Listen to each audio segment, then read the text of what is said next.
1940에서 1950년대의 심리치료는 대부분 정신분석이 주를 이루었는데 그것은 삶에 대한 갈등이 녹아있는 비관적 관점 때문이었다. 우선 프로이트가 생각했던 정신분석은 신경학적 고통이 전체의 불행감으로 변화한다는 것이었다. 그 당시의 정신분석적 치료에 따르면 성격은 비이성적인 원초화에 의해 지배되고 개인은 무거운 환경적 압박에 의해 사회화되며 개인의 해방은 내재되어 있는 초자의 영향을 받지 않고 그들의 원초적 본능, 성 그리고 공격성을 표현할 때 경험한다. 아이러니하게도 프로이트 개인은 종교를 거절했지만 그는 원죄 가설을 세속화시켜 말하고 있다. 이는 그가 내적으로 원초화의 파괴력을 믿고 있었기 때문이다. 제2차 세계대전 후반에 여러 사회과학자의 주된 연구 작업은 원초화의 파괴력에 대한 프로이트의 사고를 확고히 하기 위한 것이었다. 이 중 로렌츠는 인간의 적대감과 공격성은 유전적인 것이며 이것이 본능으로 표출되는 것임을 입증하려 했다. 정신분석 치료의 초기 모형은 지시적이었고 치료자는 방 안에 있는 전문가였다. 치료자 대부분은 자기 자신이 전능하고 박식하다는 신념을 유지하면서 그 당시 유명한 의학 교수들과 동등한 지위를 누렸다. 독점적인 지위를 보장하는 지식은 치료자에게 내담자가 어떻게 최선을 다해 자신의 삶을 살아가야 하는지를 알게 하지 못했으며 치료자는 점점 내담자의 감정에서도 멀어졌다. 정신분석을 받은 내담자는 치료를 받는 동안 종종 어떤 주요한 결정, 예를 들어 결혼을 하는 것이나 아이를 가지는 것을 내리지 못하고 희망을 잃었다. 정신분석이 주도하는 세상에 어떻게 인간중심 심리학이 나타나게 되었을까? 존 듀이의 진보적인 철학, 종교, 그리고 교육적 이상, 예를 들어 인간적 체험, 종교적 태도의 삶, 아동이 스스로 배워나가야 할 것을 알고 있는 내적 능력을 강조한 점은 정신분석과는 정반대되는 자세다. 더불어 스스로 자기 조절과 자기 회복을 할 수 있는 능력이 있음을 입증하는 생리학에 대한 관찰은 정신분석학적 입장에 대한 또 다른 도전이었다. 골드스타인이 쓴 유기체는 에이브러햄 매슬로, 안드라스 앙갈, 그리고 밀톤 에릭슨과 같은 저명한 심리학자들의 연구뿐 아니라 로저스의 연구에도 영향을 끼치면서 이 분야에 큰 공헌을 하였다. 로저스는 이전 정신분석의 이론적 가치와 접근과는 다른 정신요법 구조를 발달시키기 위해 자신의 이론적 배경의 내담자들을 연구한 것, 그리고 카렌 호나이와 오토 랑크와 같은 정신분석 학자들의 생각을 반영하여 미국의 새로운 동향을 이끌었다. 내담자들이 변화 가능한 원천적 능력을 가지고 있음을 인정하면서 로저스와 동료들은 개인의 성장을 촉진시키는 데 있어 비지시적이고 동등하며 내담자 중심적인 태도를 적용하였다. 실제로 이것은 치료자가 치료자의 방향을 내담자에게 맡기는 부분을 의미하며 상담 안에서 과거보다는 현재를, 사고보다는 감정을, 상담자의 역량보다는 내담자의 자원을, 병리보다는 잠재성을, 인지적이고 기술적인 체험보다는 긍정적인 인간 개인의 체험을 제공하는 치료적 관계 능력을 더욱 강조하고 있다. 개인의 문제를 이해하고 재조정할 수 있는 개인의 능력에 대한 로저스의 신념이 새로운 상담의 핵심이었다. 의심의 여지 없이 개인의 건강한 방향으로 변화될 것이라는 그의 신념은 그 변화를 촉진시키고 강화시켰다. 그는 상담자가 내담자보다 내담자의 기능을 더 잘 알 수 없다는 것을 주장하며 내담자의 내적 세계를 추정하는 이론적 모델을 가지고 있는 치료자들을 비판하였다. 로저스의 첫 번째 책인 문제 아동에 대한 임상적 치료는 1939년에 발간되었지만 그의 내담자 중심 상담의 핵심은 1942년에 발간된 두 번째 책, 상담과 심리치료에 담겨 있다. 로저스는 이 책에서 내담자라는 용어를 처음 사용하였는데 이 책은 심리치료 사례를 충분히 담고 있다. 이 대단한 책에 대한 다양한 반응은 로저스가 받게 될 대접을 예상하게 했다. 이 책은 마음을 끌어당기는 그 무엇을 발견한 사람들이 있었고 오하이오 주립대학교의 많은 졸업생에게는 종종 성서로 불리기도 하였다. 그러나 이것은 좀 더 규모 있는 심리학계에는 충격을 주지 못했고 실제로 주요 전문 저널에 실리지 못했다. 로저스가 인간중심 심리치료를 처음으로 채택한 것은 아니다. 1930년대에 랑크는 창의성, 개인의 독특성, 자기 지시성, 그리고 인간적 성장을 강조하는 치료 형태를 묘사하였다. 그러나 로저스는 처음으로 이 새로운 형태에 대해 치료의 가능성을 명확히 보고 정신분석적 용어가 아닌 전혀 다른 용어를 사용하였다. 사실 모든 이론이 그렇듯 로저스의 연구가 아주 독특하지는 않지만 그의 연구는 인간의 성장과 실현의 가능성을 두고 삶의 관점에 좀 더 초점을 맞추고 있다. 이는 제2차 세계대전 전후에 미국이 지녔던 가치와 열망과 놀랍게 일치하는 것이었다.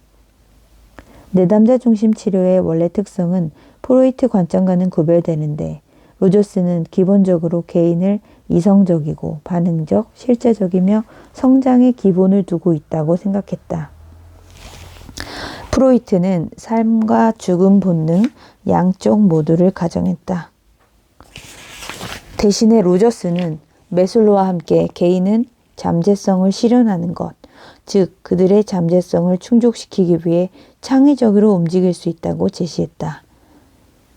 삶의 끝자락이었던 1985년 12월에 그는 피닉스에서 열린 심리치료 발전 회의에서 자신의 연구가 인간 특성에 너무 긍정적인 측면만 있다는 많은 비평에 대해 다음과 같이 언급했다. 나는 확실히 모든 악 그리고 끔찍하게 무책임한 폭력이 행해지고 있다는 것을 알고 있다. 중략. 나는 우리의 본성에서 악하고 어두운 부분을 충분히 강조하고 있지 않다고 생각할 때도 있다. 나는 인간이 좀 더 사회적이고 조화롭고 긍정적인 가치에 대한 희망을 가지고 있다고 생각하였고 내담자를 치료하면서 이를 발견하게 되었다. 세상에는 많은 종류의 악이 있지만 나는 동물이 악하다고 믿지 않는 것처럼 인간도 선천적으로 악하지 않다고 믿는다. 로저스에 의하면 변화와 성장의 기본 과정은 치료자들이 내담자가 자기 탐색을 할 수 있도록 안정적인 분위기를 제공할 때 촉진된다. 그와 같은 분위기는 치료자가 자신의 역할 뒤로 숨기보다는 있는 그대로 경험하고 받아들일 때 형성된다. 근래 보고된 것에 의하면 내담자의 신념이나 행동을 받아들일 수는 없어도 공감하고자 하는 자기 인식을 통해 내담자는 긍정적 존중감을 경험하게 된다는 것이다. 이런 관계가 형성되면 내담자는 민감하게 자기 신발을 신고 걸어가는 것처럼 내적 세계와 조율하게 된다. 로저스는 성격 변화를 위한 필요 충분 조건이 있음을 주장했다. 치료자가 돌봄과 이해를 바탕으로 내담자의 실제를 경험할 때 의미 있고 지속적인 변화가 일어날 수 있다. 불확실한 영구적 발견임에도 불구하고 치료 조건에 대한 로저스의 기술은 이 분야에 현저한 영향을 미쳤다. 이 이론은 심리치료 안에서 효과적인 요소들에 관련하여 하나의 변화된 시각을 제시하였다. 연구의 기술적 관점을 강조하는 기본적인 정신분석적 관점과는 달리 로저스의 공식은 관계 그 자체가 변화였고 과거 20년간 이어져 온 심리치료 연구 결과에서 반복적으로 이어져 왔다. 즉, 치료적 관계의 질적 측면에 대한 환자의 인식이 유의미하게 임상 결과와 정적 상관관계가 있다는 연구가 끊임없이 발견되었다. 1960년대 정신분석과 행동치료에서 대다수의 지지자는 본인의 접근 외에 다른 접근이 진실된 치료가 무엇인지를 보여주는데 부족하다고 확신했다. 즉, 정신분석가들은 행동치료가 내담자들에게 단지 우연히 공포체험을 둔감화시킨 정도를 연구했다고 제시했다. 이와 반대로 행동치료자들은 정신분석이 의도하지 않게 해석, 통찰력을 제공하고 심지어 내담자들에게 새로운 것을 선택할 자유를 주고 적응적 행동을 더 많이 할 수 있도록 하는 교정적 정서 체험을 제공하였다고 주장했다. 그러나 이를 다시 돌아보면 양쪽 모두 모든 정신요법적 접근 중에 가장 치료에 도움이 되는 것이 무엇인지에 대해서는 간과하고 있다. 이는 좋은 관계를 형성하기 위한 준비, 로저스의 촉진적 관계, 즉 진실성, 긍정적 관계, 공감과 같은 요소와 관련된 기술을 내담자 중심 치료적인 요소로 자격을 부여하거나 정확하게 바로잡을 필요가 있다. 연구에 의하면 성별, 연령, 문화, 진단, 그리고 이전 치료 과정을 포함한 많은 내담자와 치료자 변인의 기능과 같은 특정 요소들이 효과적인 치료적 관계를 잘 예측한다고 밝히고 있다. 이렇게 로저스가 관계에 대해 계속해서 강조한 점은 현재 심리치료의 모든 치료적 접근에서 받아들이고 있다. 예를 들어 과거 20년 동안 우위에 있었던 정신분석학적 접근, 대상관계는 충동에서부터 관계에 대한 분석적 연구로 옮겨졌다. 이 접근에 대한 기본 가설은 심리학적 불안에 대한 원인과 내담자의 대인관계 특성을 이해하여 치료하는 의미 모두를 포함하고 있다. 반면 정신분석은 항상 전의를 바탕으로 한 내담자 치료자 관계, 그리고 이런 관계 속에서 분석자의 역할, 비어있는 화면을 강조하는 것이었다. 이는 로저스가 관계에 대해 내담자를 이해하는 것과는 달리 내담자를 치료하기 위해 내담자의 환경적 조건을 촉진하고 제공하는 것으로서 내담자는 로저스가 말한 관계에서 매우 멀어진 것이다. 그러나 치료적 관계에 대해서는 서로 관점이 다르다. 예를 들어 쿠엇이 주장한 자아심리학에서 치료자는 내담자에게 자기 대상물로서 기능할 필요가 있다고 보고한다. 해리스텍 설리반이 명료한 대상관계 모델에서는 방 안에 있는 두 참여자 사이에서 일어나는 기본적인 관계에 대한 느낌에 초점을 맞춘다. 이러한 관점들은 각각의 접근들 사이에서 중복되는 본질을 분명하게 하며 대부분 똑같은 기본 개념을 가지고 있는 것 같다. 즉, 나쁜 대상물에 대한 내재화가 병을 만들고 치료자가 좋은 대상물이 되어주는 것이 성공적인 치료가 된다는 것이다. 치료 관계를 위한 기술을 강조함으로써 치료의 핵심에 중요한 변화를 이끌어낸 개척자였던 로저스에 대한 신뢰는 현저히 부족했다. 앞에서 보았듯이 학계와 임상심리학계의 큰 분과에 의해 로저스 연구가 집중적으로 이루어지긴 하였으나 이 중 몇몇은 강등되거나 거의 해산되는 양상이었다.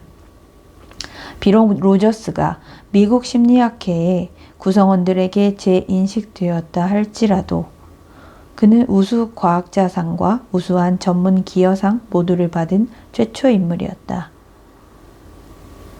재인식되었다 할지라도 심리치료의 실제 현장에서 미치는 영향력은 현대 임상적 심리 프로그램에서는 많이 관가되었다.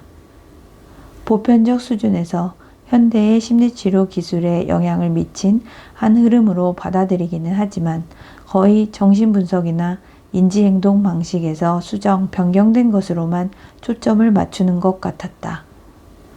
로저스가 주목한 것은 다음과 같다. 내담자 중심 치료를 피상적으로 바라본다면 실제보다 과소평가되어 오해받고 제대로 이해받지 못할 것이다. 우리를 학술계에서 꺼리는 어떤 징조로 받아들이기 때문에 일부분 과소평가가 되고 있다. 우리는 인지적 학습에 더하여 체험적 관계를 중요시한다. 학습은 체험에 의해 변화되는 위험에 처하게 되고 이것은 인지적으로 구조화된 세계에서는 놀라운 일이 될 수 있다. 그리하여 상담교육과 상담심리학 프로그램을 제외하고는 로저스의 연구는 여전히 그 가치를 충분히 인정받지 못하고 있다.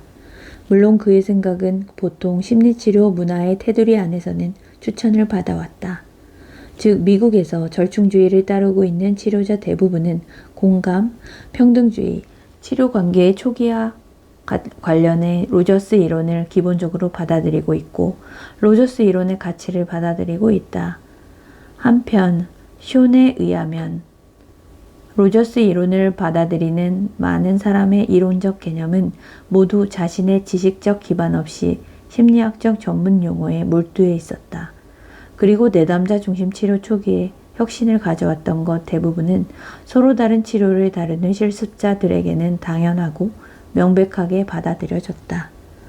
기법을 중시하는 심리치료를 하고 있는 치료자, 예를 들어 꿈 분석, 전이에서 저항을 직면하는 것과는 정반대로 내담자 중심 치료자의 위치는 극히 단순한 것인지도 모른다. 그러나 이와 같은 접근의 힘을 평가절하해서는 안 된다. 아마도 많은 개인은 성장하면서 진짜 자아에서 멀어지기 때문에 자신에게 최대한 귀를 기울이려 하는 또 다른 인간이 가지는 경험, 즉 지속적으로 자신을 돌보고 친절하게 다가와 이해하고 수락하는 것은 깊이 있는 체험이다. 치료자의 열린 자세, 유용성, 표현력, 그리고 믿음은 한 사람이 가치 있음을 증명하도록 만든다. 이런 상호작용의 방식은 자기인식 과정의 시작에서 오랜 시간 자신 안에 있었던 고독의 장벽을 깨고 나와야 가능한 것이다. 이 책에 소개된 사례들에서 분명한 것은 로저스가 폭넓은 경청자라는 것이다. 그는 내담자들을 충분히 표현하고 있다. 개인적인 의미를 지닌 단어들을 많이 사용하는 내담자의 경우 막연하거나 혼동되는 메시지를 자각하여 지속적으로 명확히 할 필요가 있다. 아마도 이것은 잘 통합하지 못하는 내담자조차도 명백하게 하도록 하는 체험에서 나왔을 것이다. 그는 내담자의 욕구를 그때그때 바로 알아보는 자각 수준에 의해 이끌어간다. 그는 그 순간에 필요하고 옳은 것이 무엇이든 치료 원칙과 가치의 한계 안에서 자유롭게 행동하는 것 같았다. 수용하고 진단을 명확히 제공하고 통합적 진술을 형성하며 명확하게 자기를 인식하고 파악하는 것, 혹은 때때로 내담자의 진술이나 자기 개방을 해석하는 것. 만약 내담자의 반응이 정도에서 벗어났다 해도 그대로 흘러가게 한다. 그는 내담자를 치료자의 방식대로 보라고 설득하지 않았다. 치료자가 그릇된 방향으로 갈 수 있다는 가정은 권위적이지 않은 인간 중심적 접근의 본질을 벗어나지 않는다. 이 책의 사례 자료에서도 알 수 있듯이 로저스는 그의 이론적 관점과 일치하는 공감적 반응을 강하게 선호하고 있다. 한편 이런 반응은 종종 내담자 감정을 반영하는 것인데 로저스는 이해한 것을 살펴보는 것 혹은 자각한 것을 점검하는 것을 선호하였다. 정도의 차이는 있겠지만 대다수의 경우 이런 임상적 태도는 잘 연구되었다. 내담자는 감정을 이해한 것을 드러내고 명백하게 자기 이해 혹은 자기 수용을 통해 더 깊은 수준으로 나아가게 된다. 그러나 공감에만 전적으로 의존하는 것은 치료자의 효율성을 제한할지도 모른다는 것 또한 자각하고 있다. 이 접근이 치료자의 진짜 돌봄과 이해를 반영하는 것처럼 보인다 할지라도 내담자는 그 방식 그대로 체험하지 않을지도 모른다. 몇 명은 방해받고 있음을 발견하고 거리감을 느끼거나 기계적으로 반응한다는 것을 인식할지도 모른다. 이와 관련하여 숀바는 비지시적 치료자로 연구하는 동안 한 여성 내담자가 무관심하게 반응하는 것을 인지할 수 있었다는 자신의 체험을 이야기하였다. 더불어 인간 중심적 치료자가 일반적으로 해석에 대해서 거부하는 것은 역기능적인 치료 결과를 낳을지도 모른다. 숀바는 그의 젊은 내담자가 꿈에 대해 보고하였을 때 옴짝달싹 못하는 느낌을 인지했다.